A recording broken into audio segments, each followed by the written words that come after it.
The rain hammered against the hospital window as Sophia stared at her reflection in the glass, designer heels clicking nervously on the sterile floor. Her Chanel bag felt heavier than usual, not from its contents, but from the weight of regret pressing down on her chest. Just 6 months ago, she had walked away from the most genuine friendship she'd ever known, all because her best friend couldn't afford the lifestyle Sophia thought she deserved.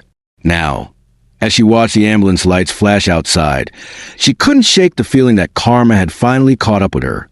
Sophia had always been drawn to the finer things in life. Growing up in San Francisco's affluent Pacific Heights, she learned early that appearances mattered more than authenticity.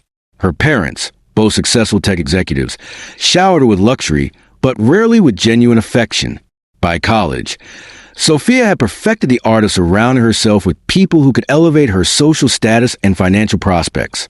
That's why her friendship with Emma Rodriguez had always been an anomaly. Emma lived in a cramped studio apartment in the Mission District, working double shifts as a pediatric nurse while putting herself through graduate school. She shopped at thrift stores, cooked meals at home, and found joy in simple pleasures like afternoon walks through Golden Gate Park or movie nights with microwave popcorn. Despite their vastly different backgrounds, Emma's warmth and genuine spirit had drawn Sophia in during their freshman year at UC Berkeley. For 5 beautiful years, their friendship had been Sophia's secret source of authenticity. Emma never asked for expensive gifts or fancy dinners. She was content with coffee shop conversations and hiking trails, always listening without judgment when Sophia complained about her shallow social circle or demanding parents. Emma had a gift for seeing the good in everyone, including the parts of Sophia that even she had forgotten existed. But as Sophia's career in investment banking took off, the contrast between their lives became increasingly stark. Sophia's new colleagues were wealthy, influential, and constantly networking at exclusive venues. She found herself embarrassed when Emma couldn't afford to join group dinners at 5-star restaurants or weekend trips to Napa Valley. The breaking point came on Sophia's 27th birthday. She had planned an elaborate celebration at the rooftop bar of the Four Seasons, inviting her work friends and potential romantic interests from her dating app adventures. Emma had saved for months to buy Sophia a beautiful handmade bracelet from a local artisan, something meaningful and personal.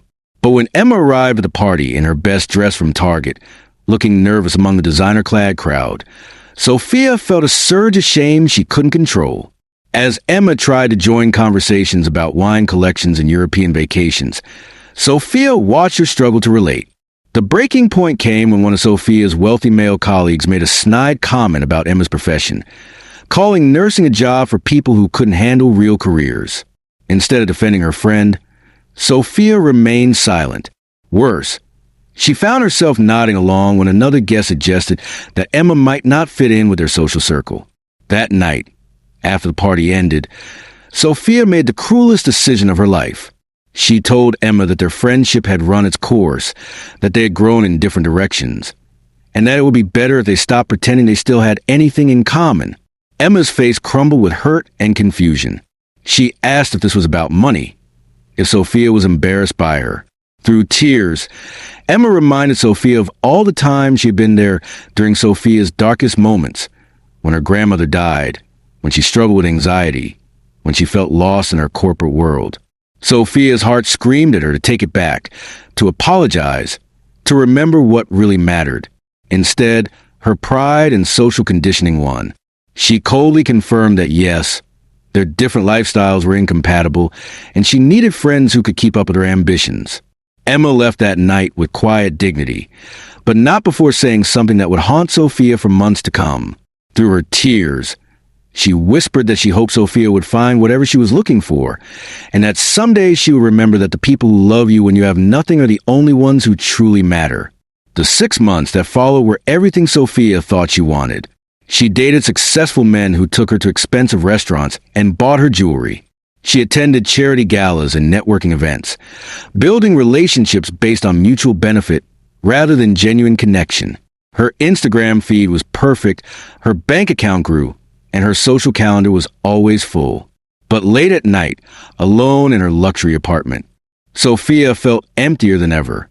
The people in her new circle were polite but calculating, always measuring what they could gain from each interaction.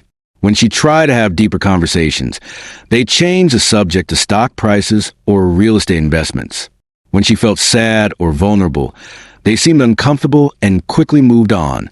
She found herself scrolling through old photos with Emma, remembering how freely they used to laugh together, how safe she felt sharing her fears and dreams with someone who truly cared. She realized that in gaining everything she thought she wanted, she had lost the one thing that actually mattered. The wake-up call came on a Tuesday evening in October. Sophia was leaving another soulless networking event when she overheard two colleagues talking about a news story. A pediatric nurse at UCSF had been severely injured in a car accident while rushing to help victims of a multi-vehicle collision on the Bay Bridge. The nurse had stopped her own car to provide medical assistance to a family with young children, despite not being on duty. Sophia's blood ran cold as she heard the name Emma Rodriguez. Without thinking, Sophia ran her car and drove straight to hospital. Her hands shook as she parked, her designer heels slipping on the wet pavement as she rushed through the emergency room doors. The receptionist initially refused to give information to someone who wasn't family, but Sophia's desperate pleas finally convinced a sympathetic nurse to confirm that Emma was in surgery. For 12 hours, Sophia sat in that waiting room, still wearing her cocktail dress from a networking event. She called in sick to work for the first time in years, unable to think about anything except the woman who had once been her closest friend. As she waited, other people came and went. Emma's colleagues from the hospital, neighbors from her apartment building, elderly patients whose lives Emma had touched during her years of service. Sophia listened as they shared stories about Emma's kindness. How she always volunteered for the most difficult cases because she genuinely cared about helping children heal. How she tutored other nurses studying for their certifications, never asking for payment. How she organized food drives for struggling families in her neighborhood, often contributing her own groceries when donations ran short. Each story felt like a dagger to Sophia's heart, reminding her of the incredible person she had pushed away for the sake of social status and material success. When Emma finally emerged from surgery, stable but facing a long recovery, Sophia felt a mix of relief and overwhelming guilt. The doctor mentioned that Emma would need extensive physical therapy and would be unable to work for months. Without health insurance adequate for such extensive treatment, the bills would be devastating for someone living paycheck to paycheck. That night, Sophia made a decision that would change everything. She liquidated her investment portfolio, cashed in her retirement funds, and anonymously paid for Emma's entire medical treatment and rehabilitation. But she didn't stop there. She began volunteering at the children's hospital where Emma worked, initially just to feel closer to the world Emma inhabited.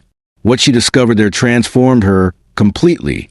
Working with sick children and worried families showed Sophia a depth of human experience she had never encountered in her corporate bubble. She met parents who worked multiple minimum wage jobs, but still found ways to smile for their children. She saw teenagers facing terminal illnesses who spent their energy comforting younger patients. She witnessed daily acts of selflessness from doctors, nurses, and volunteers who chose compassion over personal gain. For the first time in years, Sophia felt truly useful. Instead of manipulating financial markets for profit, she was reading stories to children too sick to attend school. Instead of networking for personal advancement, she was organizing fundraising events to help families afford treatment. Instead of surrounding herself with people who valued her for her wealth, she found herself among people who appreciate her simply for showing up and caring. Months passed before Sophia gathered the courage to visit Emma during her rehabilitation. Emma was surprised but not unkind when Sophia appeared in her physical therapy session. The conversation was awkward at first, filled with the weight of unspoken hurt and time lost. Emma asked why Sophia had come, and for the first time in her adult life, Sophia answered with complete honesty. She apologized for her cruelty, admitted her mistakes, and confessed how empty her life had become without genuine friendship. She told Emma about the volunteer work, about how Emma's example had inspired her to find meaning beyond material success. Emma listened quietly, her face unreadable. When Sophia finished, there was a long silence. Finally, Emma spoke. She said that the accident had taught her something important about forgiveness and second chances. She had spent months angry and hurt, but ultimately realized that holding on to resentment only poisoned her own heart. She had always seen the good person buried beneath Sophia's social conditioning, and she still believed that person was worth knowing. They talked for hours that day, catching up on lost time and sharing the lessons they had learned during their separation. Emma told Sophia about the anonymous donor who had paid her medical bills, never knowing she was speaking to the person responsible. Sophia listened to Emma's stories of resilience and hope, marveling at her friend's ability to find light even in the darkest circumstances. Their friendship didn't rebuild overnight. Trust, once broken, requires time and consistent action to repair. But both women were committed to doing better. Sophia gradually distanced herself from the shallow relationships that had once defined her social circle, instead investing time in friendships based on authenticity and shared values. She left her high-paying investment job to work for a nonprofit, focusing on healthcare access for underprivileged communities. Emma, as she recovered, became Sophia's guide in rediscovering what truly mattered. She introduced Sophia to community service opportunities, to the joy of simple pleasures, and to the peace that comes from living according to your values rather than others' expectations. Together, they started a foundation providing financial assistance to healthcare workers facing medical emergencies, combining Sophia's business skills with Emma's understanding of the medical community's needs. The foundation became their shared mission, a way to transform Sophia's mistake into something meaningful for others. A year after Sophia's return to the hospital, she and Emma sat on the same park bench where they used to study during college. The sun was setting over San Francisco Bay, painting the sky in brilliant shades of orange and pink. Sophia looked at her friend, really looked at her, and saw the same warmth and wisdom that had drawn her in all those years ago. Emma smiled and squeezed Sophia's hand. She said that sometimes people need to lose everything they think they want in order to discover what they actually need. She reminded Sophia that the capacity for change and growth exists in everyone, but it requires the courage to admit when we're wrong and the commitment to do better. Sophia nodded, thinking about the woman she used to be and the person she was becoming. She realized that Emma had given her the greatest gift possible. Not just forgiveness, but the chance to become worthy of that forgiveness. In losing her materially focused life, Sophia had found something infinitely more valuable, a purpose beyond herself, and a friendship built on the solid foundation of mutual respect and genuine care. As they walked home together, Sophia reflected on the journey that had brought them back to this moment. She understood now that true wealth isn't measured in bank account balances or designer possessions, but in the quality of our relationships and the positive impact we make in others' lives. The most successful people aren't those who accumulate the most, but those who give the most of themselves to causes and people they believe in.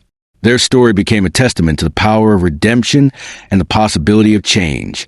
Sophia learned that it's never too late to become the person you were meant to be, and that the people who challenge us to grow are often the ones we should hold closest. Emma discovered that grace and forgiveness, when offered to those who truly seek to change, can transform not just individual lives, but entire communities. This story reminds us that we all have a capacity to choose kindness over status, authenticity over appearances, and love over money. Sometimes we need to lose our way completely before we can find the path that leads to genuine happiness and fulfillment.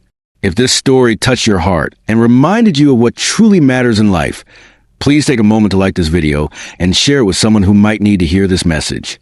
Subscribe to Pure Kindness Stories for more inspiring tales of human compassion and redemption. Remember, every day offers us a new opportunity to choose kindness, to repair broken relationships, and become the people our best friends believe we can be. In a world that often feels divided by differences in wealth and status, let's commit to seeing the humanity in everyone we meet and building connections based on genuine care rather than personal gain.